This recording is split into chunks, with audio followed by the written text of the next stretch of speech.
Subhanallah wa bihamdihi subhanallah al-azim. This is 401 Thornwood.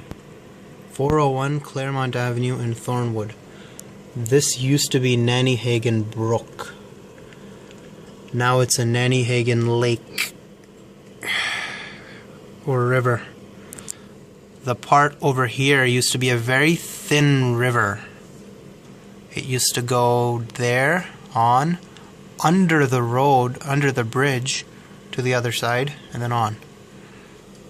Now this thin area has become a really big river. Subhanallah. The whole baseball field and the soccer field is drowning. And there are ducks on that as well. That's how easy it is for them to get on. That's how deep it is. Enough for ducks.